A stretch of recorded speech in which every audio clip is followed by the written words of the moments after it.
কই গো বউ, আজ যে বেলা হয়ে গেল, তা দুধ দবে কখন? হ্যাঁ, এই তো আসছে, এখনই দুধ দোয়াবো।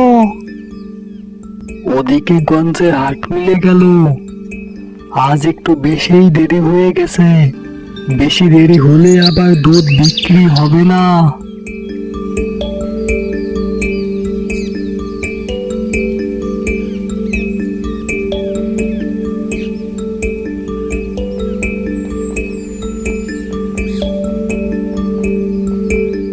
ওগো, এই নাও, দুধটুকু গঞ্জে নিয়ে বিক্রি করে আসো তো। হ্যাঁ হ্যাঁ, দাও তো। আজ একটু বেশি বেলা হয়ে গেল, ওদিকে কখনই হাট মিলে গেছে। দুধটুকু বিক্রি করে আসতে পারলেই হয়।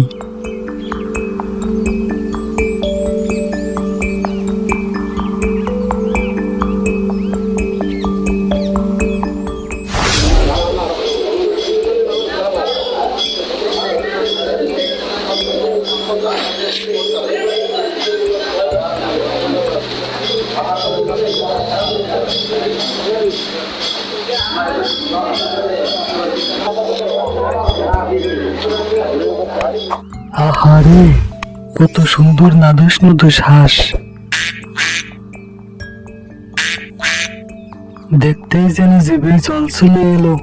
ইস, একটা হাঁস যদি কিনে খেতে পারতাম তাহলে কতই না ভালো হতো। আমার জিভের জল তো থামছেই না। এই ভাই রিমন, হাঁসের দিকে তাকিয়ে তাকিয়ে কি দেখছো? হ্যাঁ, হাঁস খেতে ইচ্ছে করছে নাকি? হ্যাঁ। আর বলো না ভাই, গরিব মানুষ, আমার কি আর সেই সাধ্য আছে যে হাঁস কিনে খাবো?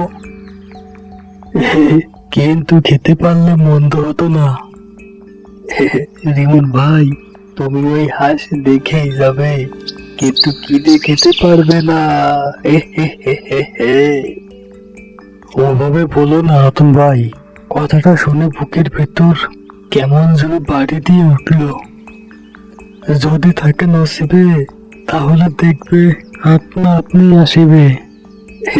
আরে আপনা আপনি আসিবে সে দেখা যাবে না, কেমন করে তোমার পেটে হাঁস চাই। বলে কি রিমন ভাই, তুমি সেরা খাতায় ঘুমিয়ে এসি রুমে ঘুমানোর স্বপ্ন দেখো না তো? হ্যাঁ। রতন ভাই, সে তুমি যতই হাসি ঠাট্টা যাই করো না কেন, কিন্তু তুমি দেখো, আল্লাহ যদি চাই, আজ হোক বা কালই হোক, আমি হাঁসের মাংস ঠিকই খাবই, ইনশাআল্লাহ।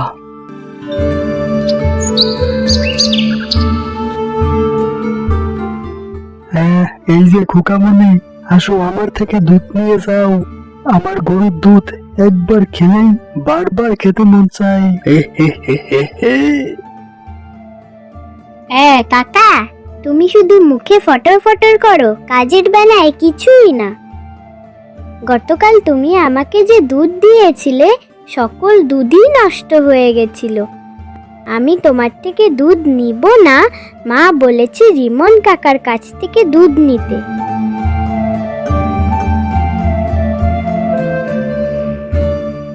হ্যাঁ হ্যাঁ, এই তো দিচ্ছি খোকা।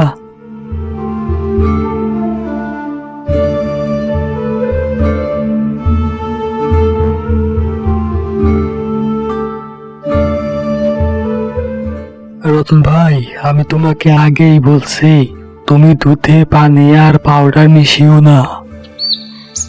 দেখলে তো, আজ তোমার দুধ বিক্রি হলো না। এখন রিমন ভাই, তুমি ঠিকই বলেছো, বেশি দুধের আশায় আমি দুধে পানি ও পাউডার মেশাতাম। এখন থেকে আমি আর দুধে কোনো কিছু মেশাবো না, রিমন ভাই। দূর দূর, আর ভালো লাগে না। প্রতিদিন সকালে শুধু ভেজা পানি আর চিড়ে খেয়ে থাকা যায়। আজ উঠান ঝাড়ু দেবই না।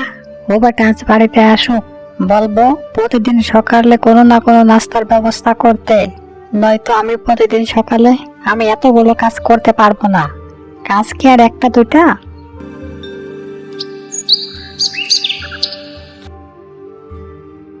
এই যে রিমনের বউ, বেলা তো আর কম হলো না, চলো কুয়া থেকে পানি নিয়ে আসি। তুমি তো আবার কুয়ার কাছে একা একা যেতে ভয় পাও। আরে চাচি, হ্যাঁ হ্যাঁ আসছে। আজ তো আমি পানি আনার কথা বলেই গেছিলাম।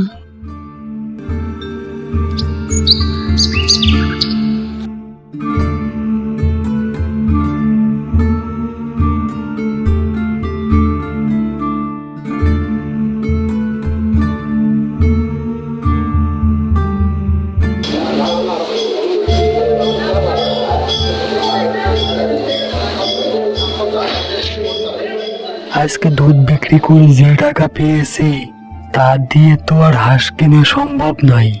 হাঁস কিনতে গেলে তো টাকা লাগবে প্রায় 700-র মতো। তার চেয়ে বরং 150 টাকা দিয়ে একটা মাছ কিনে নিয়ে যাই, এতে করে বউ নিশ্চয়ই অনেক খুশি হবে। ও দাদা, আমাকে একটা মাছ ওজন দিয়ে দাও তো। হ্যাঁ হ্যাঁ দাদা, এই তো দিচ্ছি। এই নাও তোমার মাছ।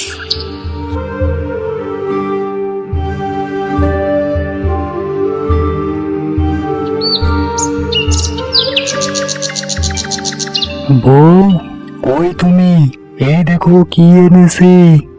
তুমি একটু দাঁড়াও, আমি আসছি।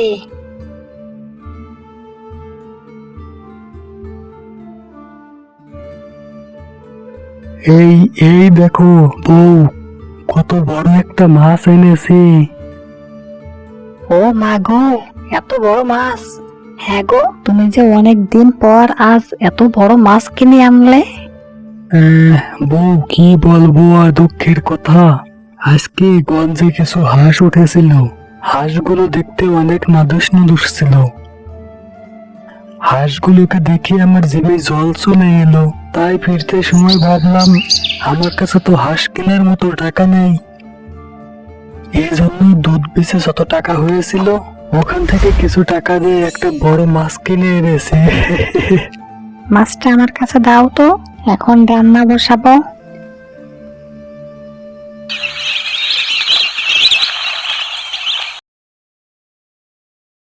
হ্যাঁ গো, শুধু দুধ বিক্রি করে আর কতদিন সংসার চালাবে? হ্যাঁ, যদি গরু দুধ দিয়ে বন্ধ করে দেয় তাহলে তখন তুমি কি করবে?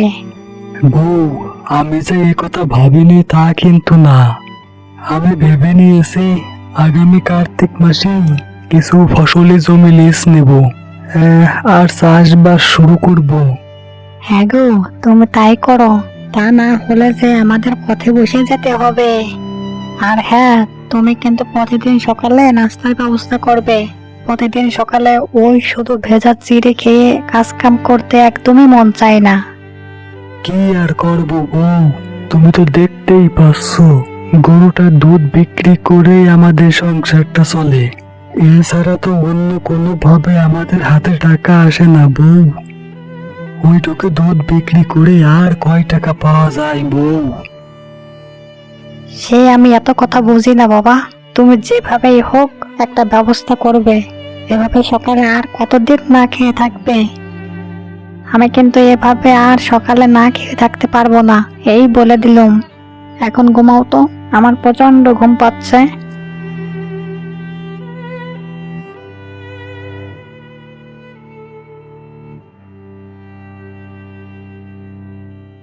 দেখি তো রিমন মিয়া ও তার বউ ঘুমাচ্ছে কিনা।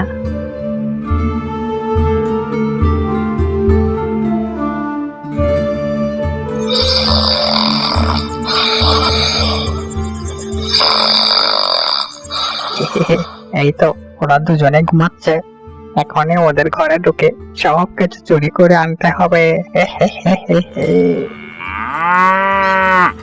আরে আরে, গরুর ডাক আসে আবার কোথা থেকে দেখি তো।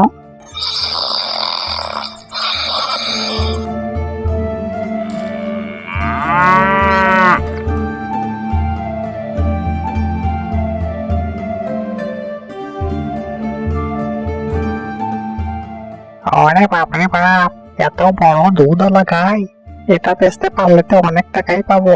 হ্যাঁ, যেভাবেই হোক আমাকে এই গরুটা চুরি করতেই হবে। এখন তো গৃহস্থরা ঘুমিয়ে একেবারেই কাদা। এই তো সুযোগ, এই সুযোগে আমি ওদের গোপাল ঘাট করবো ফাঁকা।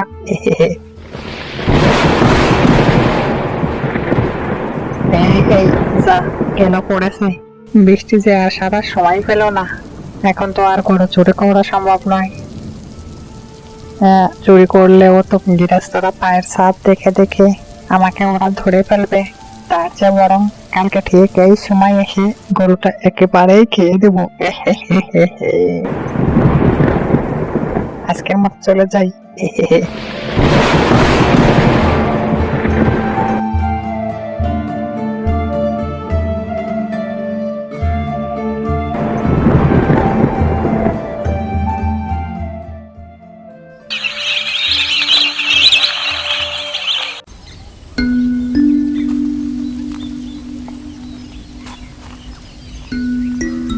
এই যে দুধটুকু গঞ্জে নিয়ে বিক্রি করে আসো তো দেখি।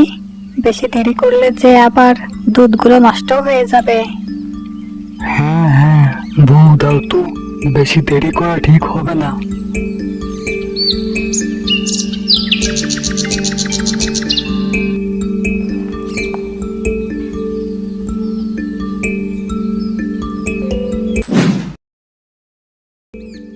আরে এ কি দেখছি, এ তো বউয়ের পায়ের ছাপ মনে হচ্ছে না।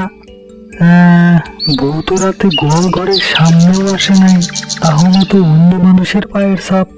রাতে বৃষ্টি যখন নেমেছিল ঠিক তখনই আমার গোয়ালের সামনে কেউ একজন এসেছিল। না, এটা তো আমার কাছে একদমই ভালো মনে হচ্ছে না। আজকে রাত জেগে বিষয়টা ভালো করে দেখতে হবে।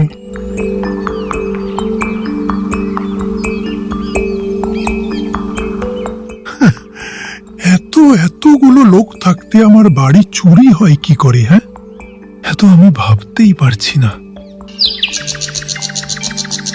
তোরা সবাই কালকে রাতে করছিলিটা কি? হ্যাঁ, আগে মোড়ল মশাই, আমি তো সারাদিনই কাজ করি। রাতের বেলায় বিশ্রাম নেওয়ার সময় একটু ঘুমিয়ে যাই।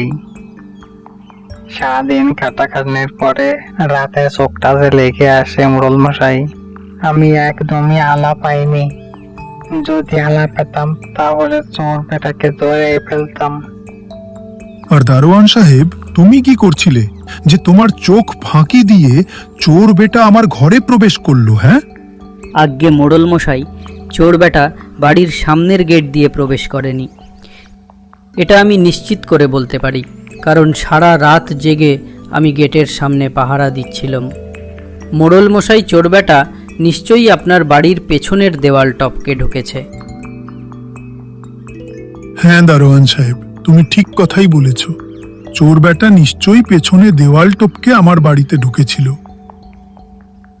শোনো সবাই, আজ থেকে দিনে ও রাতে চোখ কান খোলা রাখবে। আগামীতে কোনো চোর যেন আমার বাড়িতে প্রবেশ করতে না পারে। কথাটা যেন মনে থাকে সবারই।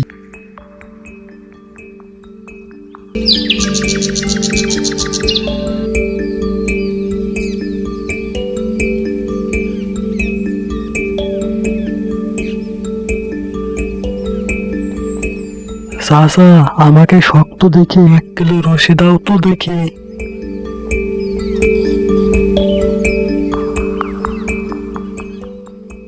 কি গো রিমন ভাই, তুমি কি দড়ি দিয়ে আবার হাঁস ধরবে তো কি? হ্যাঁ, তোমাকে দেখে তো তাই মনে হচ্ছে। হাঁস ধরি না মুরগি ধরি, পরেই দেখতে পাবে। বুঝি না রিমন ভাই, তুমি কখন কি করো। সে যাই হোক, আজ দেখলাম তুমি তো গরুর দুধ ভালোই বিক্রি করলে। তা কত টাকা বিক্রি করলে? হ্যাঁ, সে কথা জেনে তোমার লাভ কি রতন ভাই? আমার কাজ পড়ে আছে, এই আমি চললাম।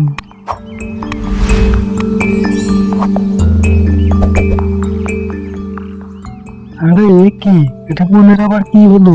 ও দেখি অনেক ব্যস্ত। এর আগে তো এমনটা হয়নি কখনো। না, ওর বিষয়টা তো একটু ভালো করে খুঁচিয়ে দেখতে হবে।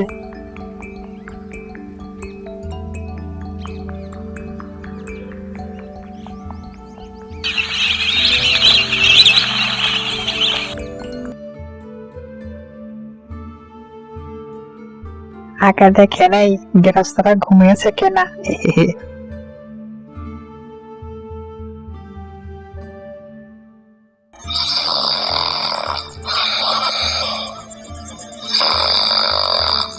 ওরা দুজনেতে ঘুমাচ্ছে। আর দেরি করা ঠিক হবে না, এখনই যাই, গরুটা চুরি করে নিয়ে যাই।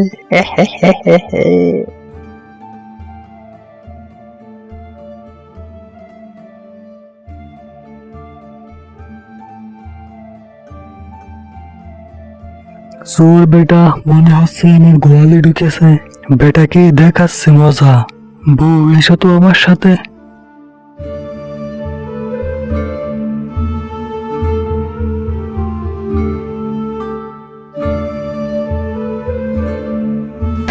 হ্যাঁ, ওরে বাবারে, দরজা আটকে দিলে আবার কি? মনে হচ্ছে ধরা পড়ে গেলাম। এখন আমার কি হবে? লোকজনের মার তো একটাও মাটিতে পড়বে না নে।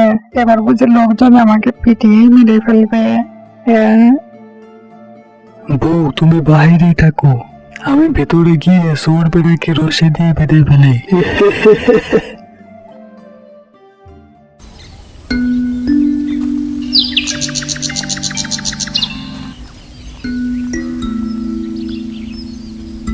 তাহলে তুই সেই চোর যে কিছুদিন আগে আমার বাড়িতে সবার চোখ ফাঁকে দিয়ে চুরি করে গেছিস, আর গতকাল রাতে এসে আমার খামার থেকে হাঁস চুরি করার চেষ্টা করেছিলি। আমার লোকজন জেগেছিল বলেই তুই আমার খামার থেকে হাঁস চুরি করতে পারিস নাই। হ্যাঁ, মোড়ল মশাই, মোড়ল মশাই, আমাকে ক্ষমা করে দেন মোড়ল মশাই। মোড়ল মশাই, আমি আর জীবনেও চুরি করবো না মোড়ল মশাই। চুপ, একদম কথা বলবি না। তোকে তো রিমন মিয়া ধরতে না পারলে তো তুই এই গ্রামের সবার বাড়িতে চুরি করতে। আর রিমন মিয়া, তুমি এই বেটাকে ধরলে কি করি? হ্যাঁ, আর বলবেন না মোড়ল মশাই, এই চোর বেটা কয়েকদিন আগে আমার বাড়ি এসেছিল। সেদিন রাতে বৃষ্টি হচ্ছিল বলেই আমার গরুটা চুরি করতে পারেনি। পরদিন সকালে আমি ওর পায়ের ছাপ দেখতে পেয়ে ওকে ধরার জন্য গত কয়েকদিন যাবৎ আমি রাত জেগে আছি। আর গতকালই ও বেটা গরু চুরি করার জন্য আমার গোয়ালে ঢোকে। আর তখন তুমি চোর বেটাকে ধরে ফেললে, তাই তো? যে আজ্ঞে মোড়ল মশাই। তুমি দারুণ একটা কাজ করেছো। তাই এই চোর ধরার পুরস্কার হিসেবে আমি তোমাকে দুটো হাঁস উপহার দিচ্ছি। হ্যাঁ, বলতেই হয় রেমন ভাই, তোমার কি কপাল। হ্যাঁ, চোর ধরে দুটো হাঁস উপহার পেয়ে গেলে। হ্যাঁ, তাহলে দেখলেই হবে। হ্যাঁ, সময় দিতে হয়।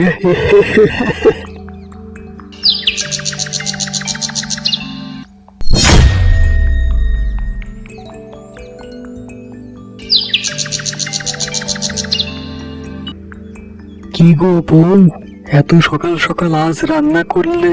হ্যাঁ গো, হ্যাঁ, গতকাল মোড়ল মশাইয়ের কাছ থেকে যে দুটো হাঁস উপহার পেলে ওখান থেকে একটা হাঁস রান্না করেছি। এখন হাত মুখ ধুয়ে এসে তো খাবার খাবে। আমি তোমার জন্য না খেয়ে বসে আছি। হ্যাঁ বউ, হ্যাঁ আমি আসছি।